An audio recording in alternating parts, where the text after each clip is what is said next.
Here's everything you might have missed in the Batman trailer. He is vengeance. He is constantly getting shot, exploded, and punched by all manner of goons. He is Batman.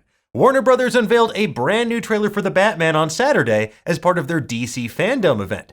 And the latest trailer for this Matt Reeves directed film goes from Joe Chill to no chill real quick. It gives us our best look yet at Robert Pattinson's version of The Dark Knight, creepy clues about the Riddler's master plans, and a version of the Penguin that I genuinely hope is going to say gabagool before the film's end.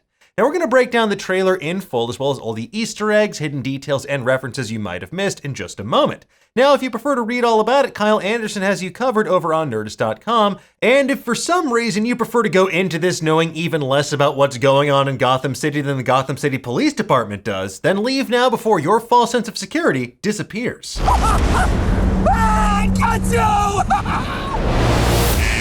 Alright, let's get into it, shall we? The trailer begins on Paul Dano's Edward Nashton sitting alone in a diner, and he's wearing the same greenish raincoat that we saw in the first trailer, and the creepy glasses from the recently released Riddler poster and later in this trailer as well. But this time around, there's decidedly less duct tape for this Zodiac Killer-inspired version of the classic villain.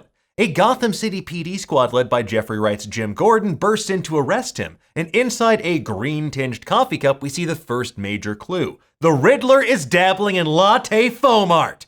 Alright, kidding aside, as we see later in the trailer, Nashton is clearly letting himself get caught so he can come face to face with Batman. But more on that in just a moment. We see Detective Jim Gordon with a decidedly less bespoke version of the bat signal than we're used to seeing, standing in the rain atop a construction site. We see Batman giving his best smolder, followed by a group of juggalos on their way to a concert. In truth, while it's unclear if these unnamed goons work for the Riddler, Penguin, or another mystery villain, with the skeleton on Riddler's greeting card in the first trailer, we had theorized they were emboldened by Riddler's anti-corruption killings and were maybe taking the law into their own hands. Regardless, they're clearly going to be a thorn in Batman's side in that he'll need to beat them to a bloody pulp, and that's exactly what happens on the subway platform in the next scene. They get an object lesson in why you should never bring a gun to a bat fight, and the results can be quite electrifying as one of them finds out.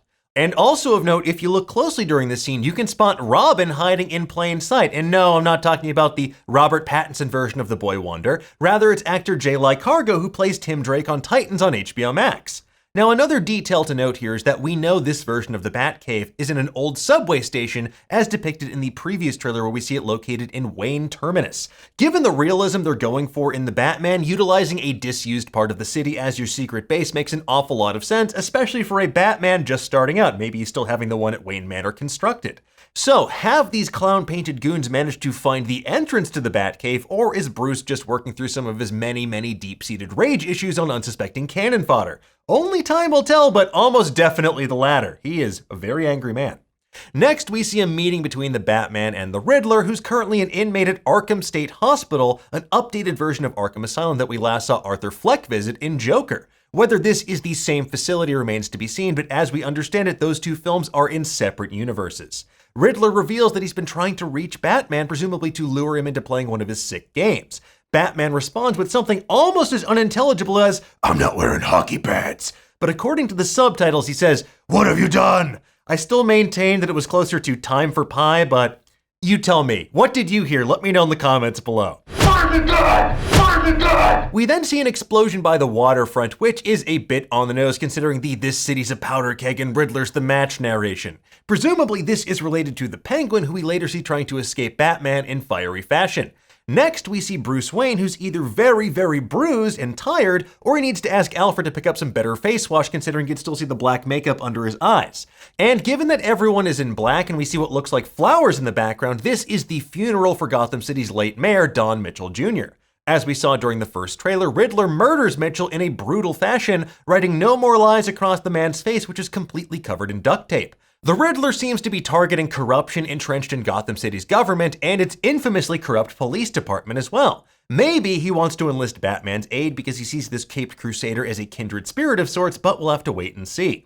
Newspaper clippings in the first trailer revealed that Mayor Don Mitchell Jr. had secured an unprecedented third term in office and put away the Maroni crime family. Now, this is potentially thanks to ties to mobsters like Carmine Falcone, who's going to be played in this movie by John Turturro.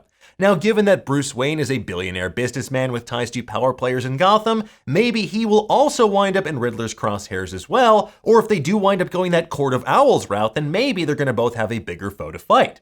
For now, though, let's turn our attention back to Selina Kyle, aka Catwoman, played here by Zoe Kravitz. We see her and Batman sharing a moment on top of that construction site housing the bat signal, followed by Catwoman proving that she can take care of herself, as she says, when she disarms a goon in the very next shot. Maybe that's one of Penguin's thugs because it seems like her profit motive and Penguin's are distinctively at odds. Still unrecognizable under all those prosthetics, Colin Farrell's Oswald Cobblepot stares out the window at a Gotham City sunrise. We then get a nice shot of Andy Serkis as Alfred trying to persuade his young ward to stop while he's ahead, and interestingly enough, Alfred has a cut above his eyebrow, suggesting that he isn't afraid to get his hands dirty.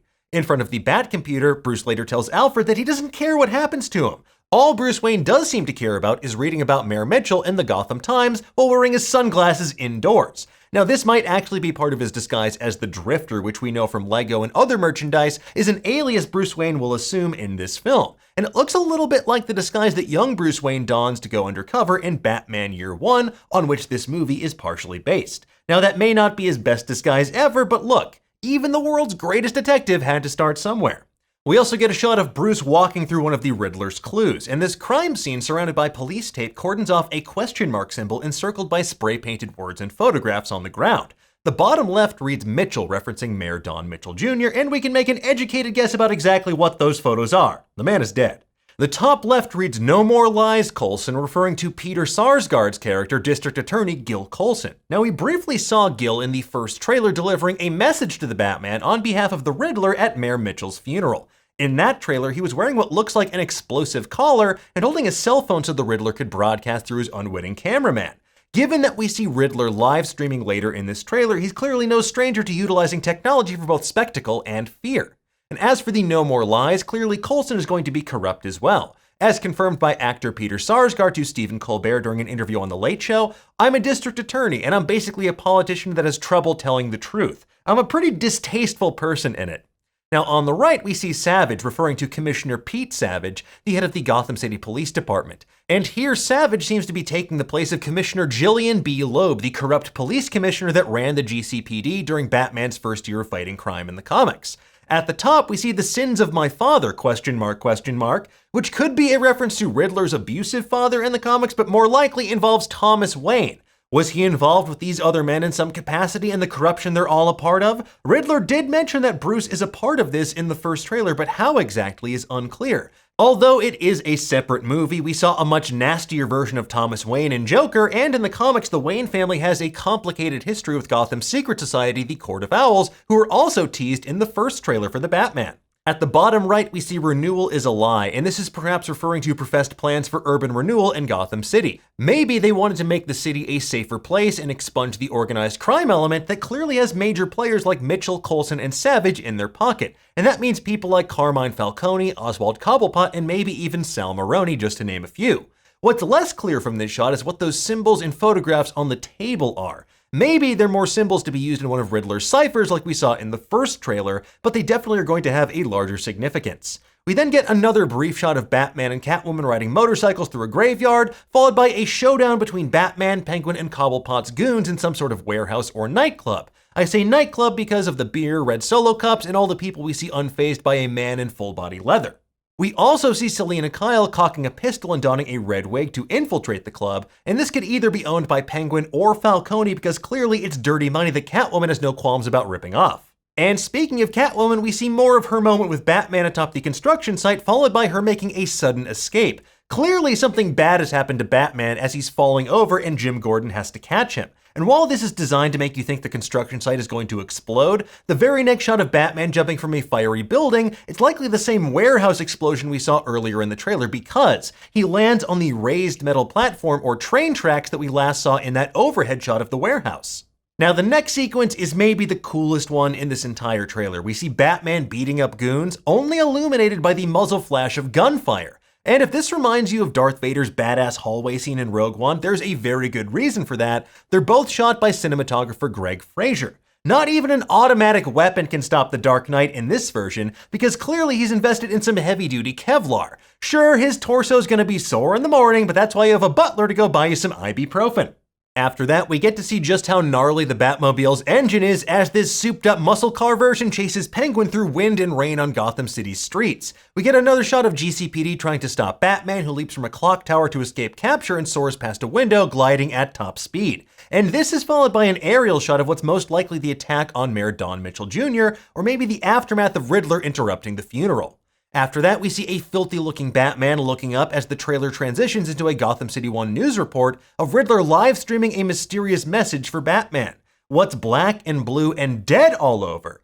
Now, the answer isn't a newspaper, because that would be red all over. The answer's actually you, as in Batman, whose costume is black, his bruises are blue, and the Riddler clearly wants him dead for interfering with his plans. We see Batman then blown backwards by an explosion at Mayor Mitchell's funeral, and this is most likely that explosive collar around Gil Colson's neck detonating, adding yet another reason why Batman probably wants to hunt this serial killer down so badly. This is all interspersed with Batman beating someone, maybe the Riddler, so severely it gives Catwoman pause, Jim Gordon and other GCPD officers pointing their guns at someone, likely at Batman or Gil Colson at Don Mitchell's funeral, Bruce Wayne's many scars from his night job, Riddler seemingly testing a door in his prison cell, Batman lighting a flare to lead people through a flooded building, and one of Riddler's calling cards reading, "See you in hell." After that, we get shots of Catwoman and Alfred looking on in horror at two different locations, followed by the aforementioned car chase with Batman and Cobblepot, who unfortunately counts his penguins before they're hatched and prematurely celebrates.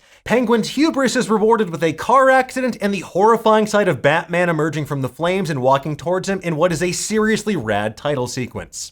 Anyway, folks, there you have it. That is everything we spotted in the latest trailer for the Batman. With creepy mysteries, a seriously brutal Batman, and tons of plot threads to unravel, we can't wait to see what director Matt Reeves and company have in store for us. Now, we'll have plenty of other deep dives into the Batman, DC Fandome, and the rest of the DC Universe waiting for you on Nerdist.com in the meantime to help tide you over until the Batman hits theaters on March 4th, 2022. In the meantime, though, tell us, what did you think of this trailer? Did you spot anything that we missed? Any of this mean anything to you? Let us know in the comments below, and for the latest and greatest in the world of pop culture, stay tuned to Nerdist.com.